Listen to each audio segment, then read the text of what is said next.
Hi guys, welcome back to the Forgetful Scholar, and this week we're going to chat about books. Two books. So I have a contemporary cozy paranormal mystery, and I have a historical romance. So let's talk about the cozy mystery first. So that is Spooky Business, a Jane Garbo mystery book 1 by Addison Creek. So this book was 3 stars, and it was adorable. It's like 200 pages about. So what I could say about this book, the thing that comes to mind is like cheesy, but so much fun. Like it was so much fun, but there was a couple parts that were a little cheesy, just a little bit. So we're in Jane's POV the whole time. Now in this world, it's like magical realism as well. Magical realism as well on top of everything else. So Jane is a witch. She's in New York, and what we open up on is her being fired. And I'm sitting there reading this like section. I'm like, those aren't fireable offenses. So I thought that was weird. And that annoyed me a little bit, but it makes sense at the end of the book. I don't know if the author planned that or if she realized that later. I don't know, but I'm like, okay, cool. So for me, because, you know, sometimes if you guys have been here a while, you get that like a little inconsistency, like that annoys the shit out of me. Oh, great. I was really trying hard not to curse in this video. A minute in, there we are. Great. Anyway, like little things like that can really get to me. So I'm happy that it's explained later. But okay, so Jane goes home. She's from Maine. And her whole family's all witches or warlocks, and warlocks are male witches. Warlocks generally aren't as powerful as witches are. Like witches can talk to cats and stuff like that. Warlocks can't, things like that. So it's kind of rare when a warlock has a lot of powers. They usually go on the hunt. So, and I say all this, the human world has no idea that the supernatural world exists, okay? So it's very much hidden and things like that.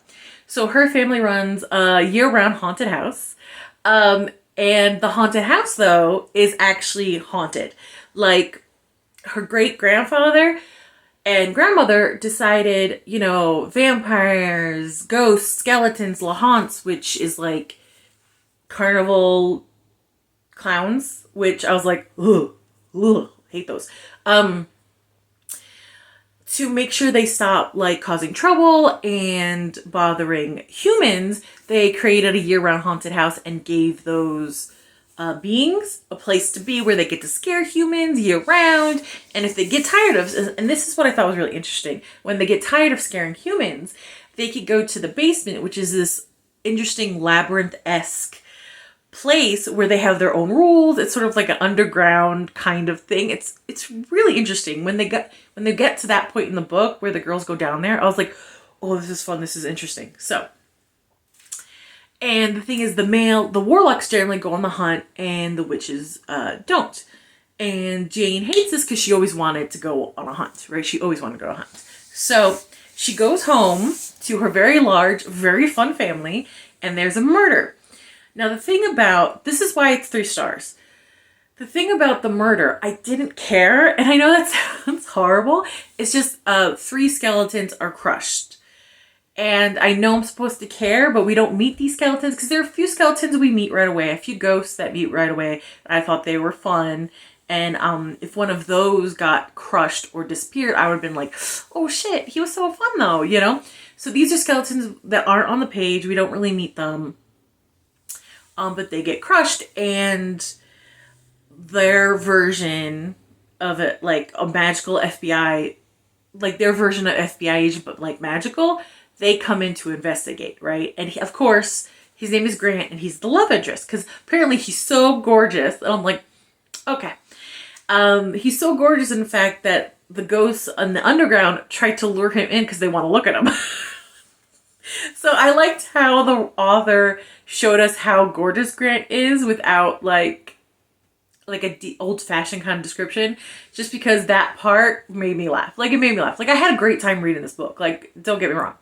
And the reason it's cheesy, because like while this is all going on in the murder mystery, apparently there is like a terrorist group of vampires, ghosts, skeletons, and lahants that hate year-round haunted houses, don't like them, want to take control. But the thing is, they're called the root of all evil. And I was like, I cannot take that seriously, but I'm having a great time. So you really feel like the author is having fun. And because the author's having fun, it kind of pulsates out of the book. Oh, that's not a great pulsates. That's not a fun description. Flows out of the book, like just the fun of it, you know? So you can't help, when you read it, you can't help but find it fun. It's like when someone smiles on the phone, like you're talking to someone on the phone and they smile and you could just tell. Like that's kind of how it feels, right? Now, because the mystery isn't so great, because like you don't really care, because they're skeleton, you know, you're not really emotionally invested, right?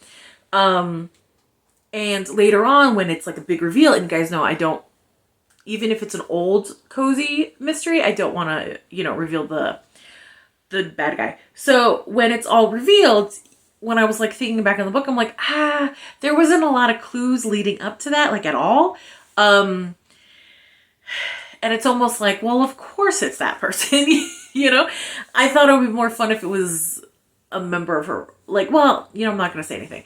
So I was like, oh, of course. But like the clues leading up to it were only, there's like one or two, and that appears like at the tail end of the middle act. So I was like, you know what I mean? I've read worse mysteries, but I've read better ones. And considering how fun I found this book, I think the author, I think they could do a lot better. And I really want to continue on this series because I had a blast. I really did. I had fun. Now, what I loved about the series and why I'm going to continue it, the characters. Now, there's a lot, right? There's a lot of characters in here, but like, I didn't get confused. I knew exactly who everyone was. I knew who their personalities were. I knew their dynamic within the family.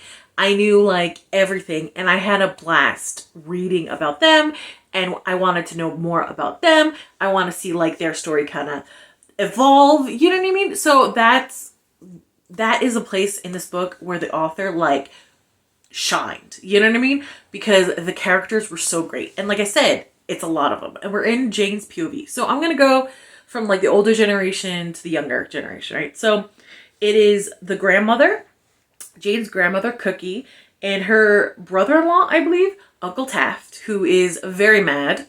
Then it's Jane's mom, who I don't remember if they actually named her or just called her like, oh, your mom's going to be mad. Oh man, my mom's going to kill me. And I'm like, Jane, you're in your 20s. Like, come on. Have a conversation with your mom about you not being a baby girl anymore. But anyway, Jane's mom and her two sister-in-laws, Meg and Aubrey, because Cookie had 3 sons, and that is who married Jane's mom, Aubrey, and Meg. And the 3 sons died on a hunt. You know, and then after that, it's Jane, who's the main character. We're in her POV the whole time. And I really like her because she's flawed and clumsy. And I just felt like I've known like 8 girls who this Jane reminds me of, and I love it, right? So Jane, Grant, who's obviously the love interest, which I approve. I like him. There we go. Now, Jane's female cousins, Pep, Lark, Lizzie. So that's 10. And then Jane's younger brother, Cam. And then 2, like, they're not cousins, but like their family.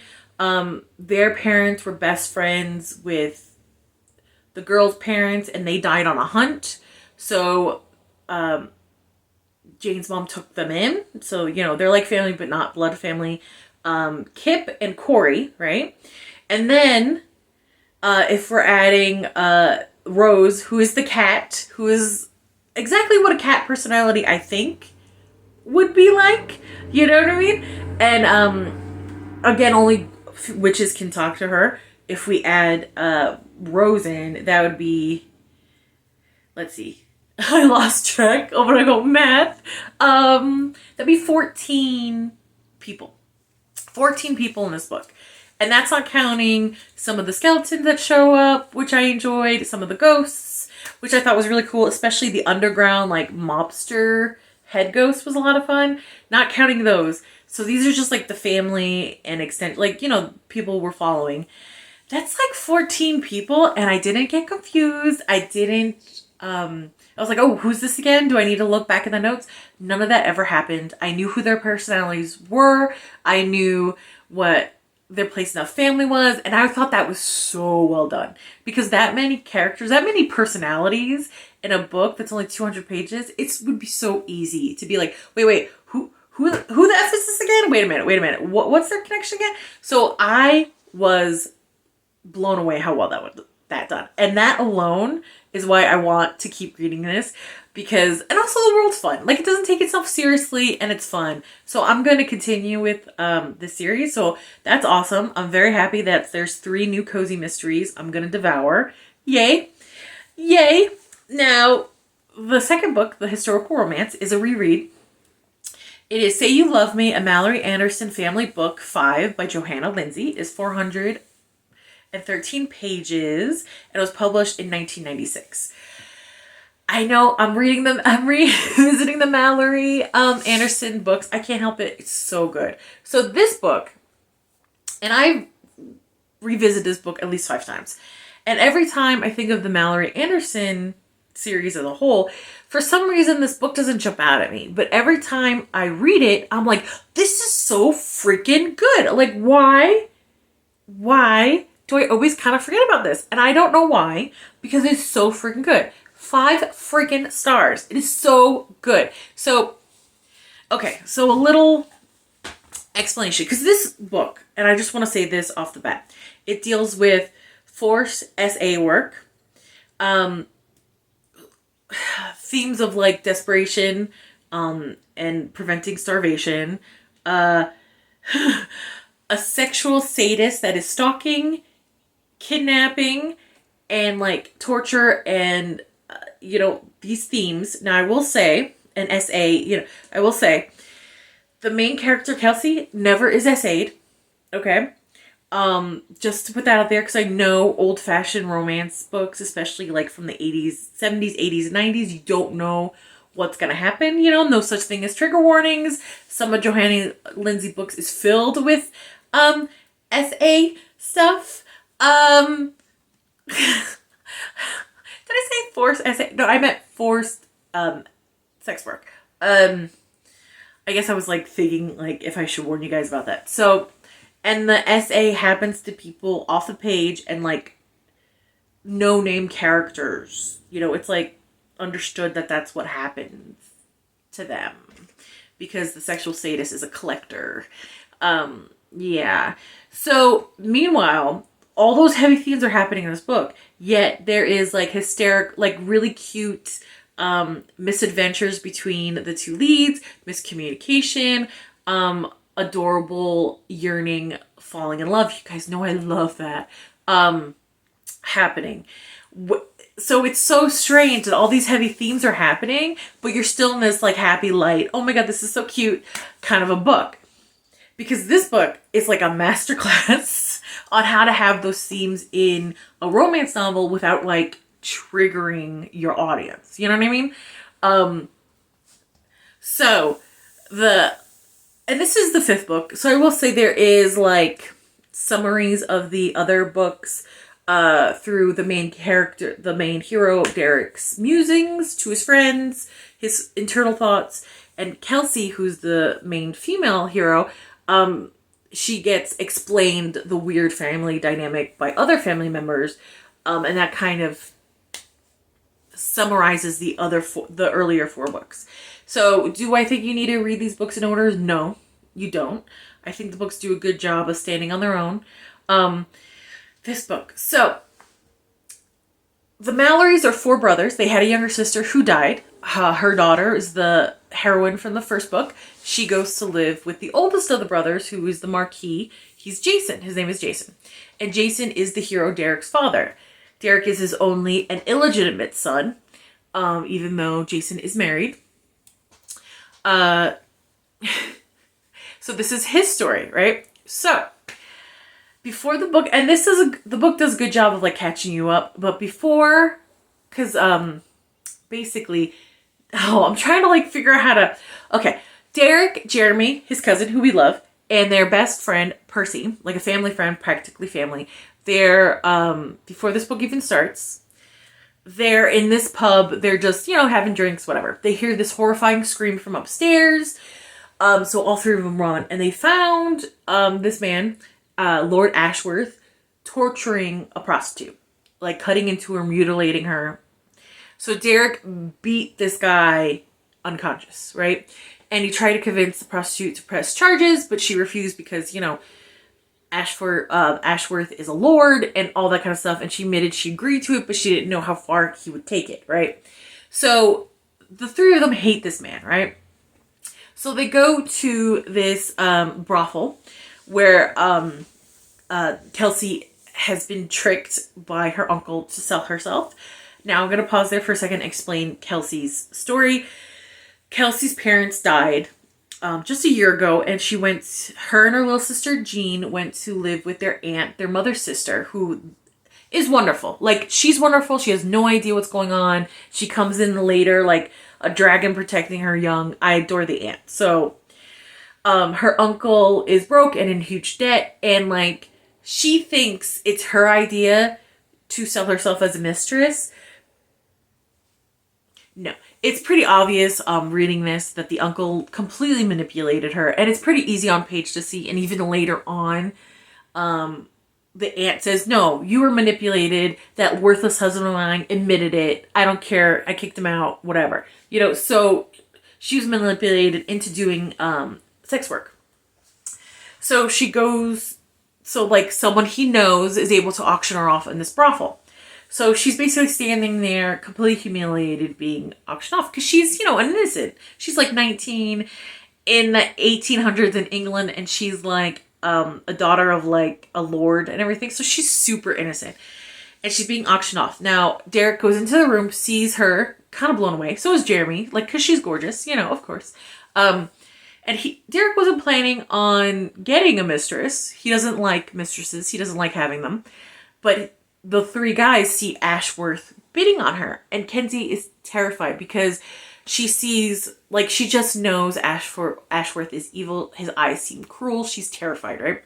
So Derek sweeps in and pays for her. And, like, during the book a couple times, in his internal musings, he's not sure how he feels about buying her. You know what I mean? But his heart was in the right place. And I'm always like, why do I always forget how wonderful Derek Malory is? Like, he is just a cinnamon bun. Like, he's such a sweet person. He's always there for a laugh. And then when shit gets serious, he's not afraid to throw a couple punches. And because I've read a couple romance novels, and if you guys have been here, you guys know I hate this, that we're told over and over again what a badass this hero is, but yet we don't see it. We're not shown it on the page at all, And this is kind of the opposite. We see how sweet he is, and then when something happens, he's not afraid to get his hands dirty, And I'm like, oh, this is so good. Why do I always forget how wonderful Derek is? I don't know. I'm afraid this video might be a little longer than usual, which is crazy, but I'm going to try to do this fast. So he buys her, and there's a miscommunication because she thinks Jeremy bought her, and like Jeremy, we all know Jeremy Malory is just breathtaking, right? So there's a little bit of jealousy there from Derek, and he's like, why am I being jealous? But I'm jealous, right? So he sends her to a cottage in the countryside for a little bit while he sets up a house for her. And she kind of lies about why she's doing this because she doesn't want to ruin Jean's chances of getting a good marriage later on, right? She knows she's giving it up, but what could she do? She couldn't have her aunt and her little sister be thrown on the street, homeless. You know what I mean? So there's so much, you feel her desperation, and you feel how she's willing to just destroy her life for her family. And you can't help but like really, really adore her for that. You know what I mean? And she's not this perfect princess. She has a temper. She makes mistakes. I do enjoy Kelsey quite a bit, right? She's very well written. Very well written. So there's a bit of miscommunication there when she's at the cabin and she's kind of starving to death. Well, not to death, but she's like starving. So she ends up walking to the village every day to see if she could do like seamstress work for a little bit of money so she could buy some food so she doesn't like keel over. And when Derek finally sends for her, she's really sick. and they have a huge argument. She throws things at him. It's fabulous. It's fabulous. And he's like, the devil you say? No, this happened, this. She's like, you're a liar. This didn't happen. It's great. It's a fantastic scene. I love it. And then she kind of almost passes out because she has a huge fever. And he takes care of her while she's sick. He doesn't send for anybody. He doesn't do it. And remember, he's an heir to a marquis ship. You know what I mean? And yet he's still, and I believe the marquises are like under dukes and duchesses. I believe. I'm not sure. I'm probably wrong. Let's keep going. He takes care of her and he's starting to feel something more than just lust, right? So there's like great miscommunications. Like he wants to bring her out because he doesn't just enjoy the bedroom with her. And I will say this is one of the rare Johanna Lindsey books where sex happens pretty early on. You know, he just doesn't want to just spend the night with her. He wants to actually be out with her, spend time with her, go to plays, go to museums, go to the races, hang out with his friends. Like he adores her company other than the bedroom, which is new for him. In a way, like he does say he does like, you know, maybe because his family has such strong females, he does like it when he could be a friend with a woman and it, you know, there's no strings attached or no like expectations and stuff like that. It's explained better in the book. I'm all over the place. Anyway, and because of that, Kelsey meets his cousin Regina, who's raised like his sister and is from the first book. And Regina is lovely and nosy and she wants to know all about Kelsey because she's like, oh, we're instant friends, you know? And he ends up bringing her to like a family dinner. And not just because Regina like kind of forced him into it, because he really wanted his family to meet her. So you see sprinkles of him really caring for her. It's so cute, you know?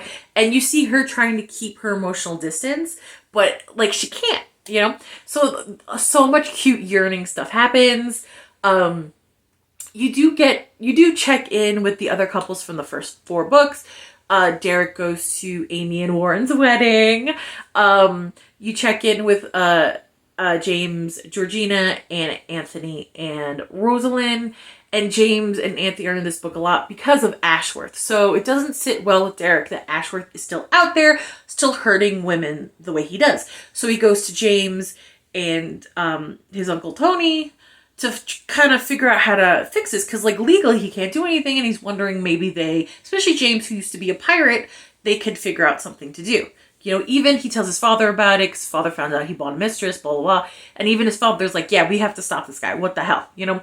And I do like that about the Malorys. You know, they're not snobby. There's a little bit of it because you can't help it. Like, they're lords and there's certain rules. Especially in this book, you see it. But they're not like, hateful about it, you know? So they're on the case, and while that's happening, we get a glimpse because, like I said, Derek is illegitimate.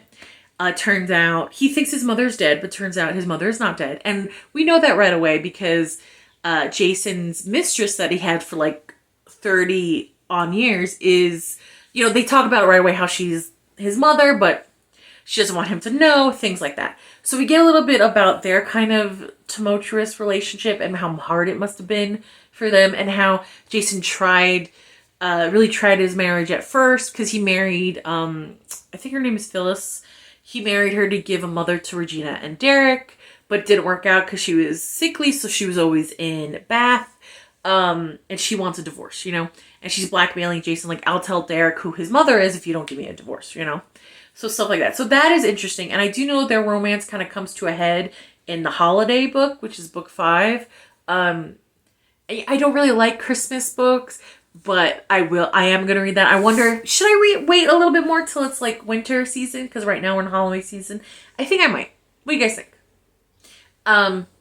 Anyway, so while this is happening, Ashworth is furious that Kelsey was stolen from him because he's crazy. And he kidnaps her. Now, there's 4 to 6 chapters of her being kidnapped, taken, terrorized, terrified, trying to escape, but that doesn't work. And then during those chapters, it switches over to actually James's POV when it comes to Derek. James telling Derek that she's taken, and I hate when books do that because it cuts the tension for me, but somehow this didn't cut the tension. Maybe because Derek is so obviously terrified, so the tension stays high, and you're like, nowhere they're gonna get there in time. The guy's ripping off her clothes, like, holy shit, holy shit, holy shit. Like, and I was feeling that this time. There was even points where I had to step back and go like, oh my God, and go back into it. And I've read this like 5 times, and I was still like, oh no, what's gonna happen? You know, so that being said, that's amazing, right? So, of course, this is a happy ending. And I do like that Derek kept asking her to marry him, even though before he finds out that she's part of the ton, he just loves her. And he's like, I don't care about convention. I want you to be my wife. I don't care about anything else. And I was like, oh, that is so, oh my God, that is so sweet. And Kelsey kept turning him down because she's like, you're not thinking about this. This is going to ruin your entire family. The scandal's too much. I love you too much to do that. So no. And it's just, they have like arguments about it. And it happens a couple times, you know. And then when he finds out like, that she, you know, is part of the ton. He's like, I don't care. I wanted to marry you before, because the aunt comes in like, how dare you buy my niece? La! And I love the aunt. She's only in it for like a chapter, but like, man, she left an impression. Because she's like, I love my family. I threw my husband out because he's an idiot. How dare he do that? I'm going to get my niece back no matter what. I'll punch you if I have to. Like, she's just like, she didn't say that. But like, I kind of just always picture that in my head when her scenes are there, you know? Because she's just too much. And I love how she wasn't on this plan. She's trying to save Kelsey, you know, and she's kind of thrown because she didn't realize Kelsey was in such a good circumstance, you know. She thought she was being abused, maybe an older, ugly guy that hated her, just using her, but she finds like a gorgeous, handsome young man who loves and respects her. So like, she's like, wait a minute, I might have to recalibrate here, you know? And Derek's like, I don't care about the skin. I want to marry her. And because of a huge argument he had with his father, finding out that his mother's alive, his father, you know, was like, yeah, I stand with you. I don't want you mad at me anymore. Kind of a thing. But then Regina, our lovely Regina, comes to save the day. And what I love best about this book, because I think we all kind of understand, especially if you read historical romances, that at this time, rumors, gossip can destroy a woman, can absolutely destroy her reputation, destroy her family, even if it's completely BS, you know, because rumor, especially at that time, had a lot of power, right? So Regina comes in and she uses the power of gossip for good. And she's like, did you know that Derek and Derek had a fiance since he was little? And the fiance didn't think Derek wanted to marry her. So like, in just a silly kind of prank, she put herself up for auction to make him prove that he wanted to marry her. Isn't that just silly? So she kind of turns it around. And everybody agreed that would completely cut any kind of scandal at the knees. Because like, people would just be like, oh, that silly girl. Of course he was going to marry her. So silly. But at least that like makes it so they can get married, you know? And I just love that. I loved how dramatic Regina still is. She comes in and she's like, did you know Derek had a fiance? And Derek's like, what are you talking about? No, I don't listen to her, Kenzie. She's lost her mind. I don't have a fiance. I want to marry you. And then Regina's like, oh, hush, let me finish. Like, it's such a great scene. And I just love seeing the power of rumor used for good. You know what I mean? Especially with this. It's a, you know, happy ending. And I can't believe how much I gabbed about this. But, man, if you don't read the Malory Anderson books by Johanna Lindsey and you like romantic, historical romance books, you got to give it a try. They're just so much fun. I know later on I don't like the books, but the first 5, 7, I think, I really like it. And I can't pick one that I like, be like, hey, read this one first. Like, I can't. I just can't. I'm having so much fun. I'm having so much fun revisiting them, especially in order.